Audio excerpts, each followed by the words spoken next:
genuinely a one-nation government? It's a great pleasure to follow the noble lady Baroness Lister, and I can only very strongly agree with her that the budget utterly failed to address our desperately threadbare social infrastructure, while it put some funds into the physical infrastructure. Even though, speaking as someone who's just started cycling to your Lordship's house, I am very keen on getting those potholes filled in. But we are going far beyond the budget in this debate. We are looking, as one noble lord said, at the big picture.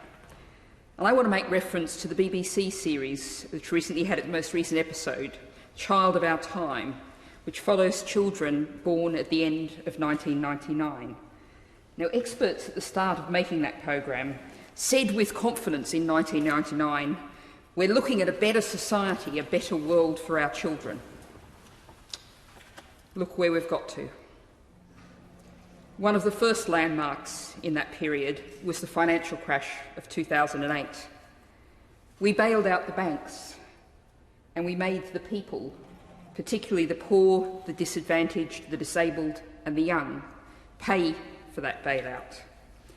I draw on the New Economics Foundation for a statistic that welfare, social security, is now down £34 billion in real terms on the figure of 2008.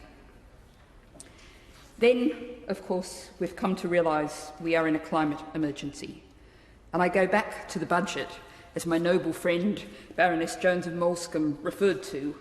It utterly lacked the climate bailout that we so desperately need and that we so need promised to sign up to through our words in declaring a climate emergency and through our position at the head of COP26. And then we get, in the scant week since the budget, the coronavirus crisis. Now, on Saturday, the Green Party called for a solidarity pact. That called for a guarantee for people their utilities would not be cut off, a guarantee that there would be no benefit sanctions, a guarantee of a freeze on council tax. And yet, what we have not seen from this government is the people's bailout. One of the other things that Solidarity Pact called for was a guarantee that no one would be evicted. We've half heard about the government backing that, but I would very much hope the noble Lord the Minister can give us more details that we haven't heard in the other place. Now, many noble lords have referred to the damage done by austerity.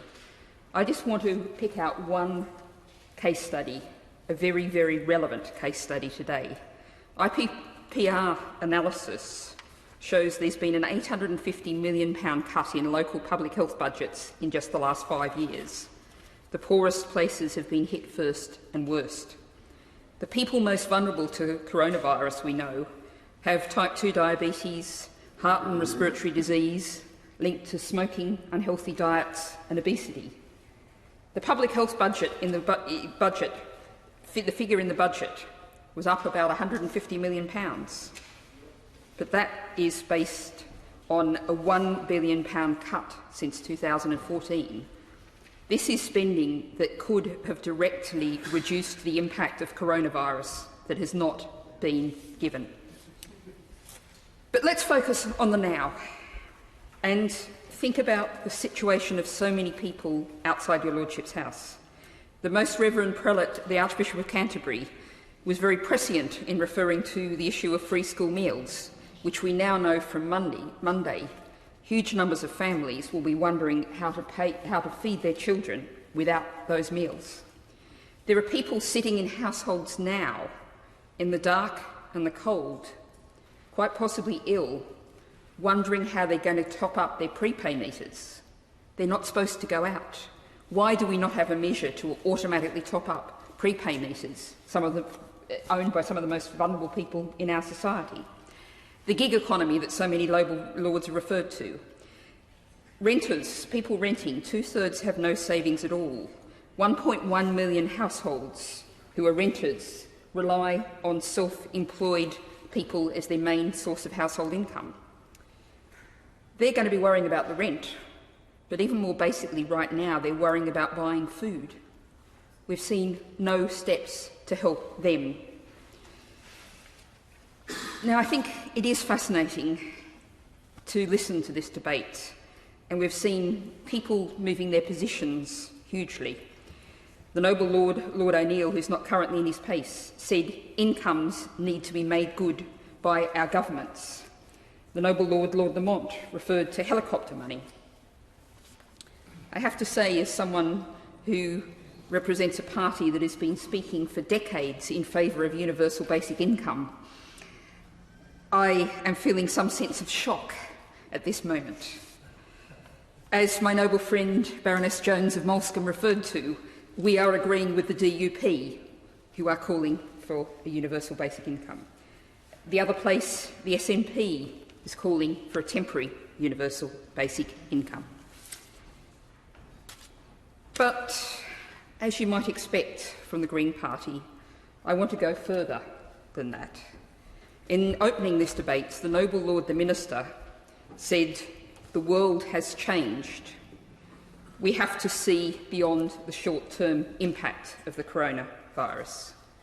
And yes, I absolutely agree with him on that. As I referred to with public health budgets, as I referred to with making the people pay for the bailout of the banks, we have made choices that have created a profoundly fragile, insecure economy that coronavirus is now exploiting. It's our weaknesses that the virus is able to exploit. Let's look to the future, to the long term. Let's unleash the creativity of people. Let's give them the chance to develop their skills. Let's give them security. Let's now move immediately to a universal basic income.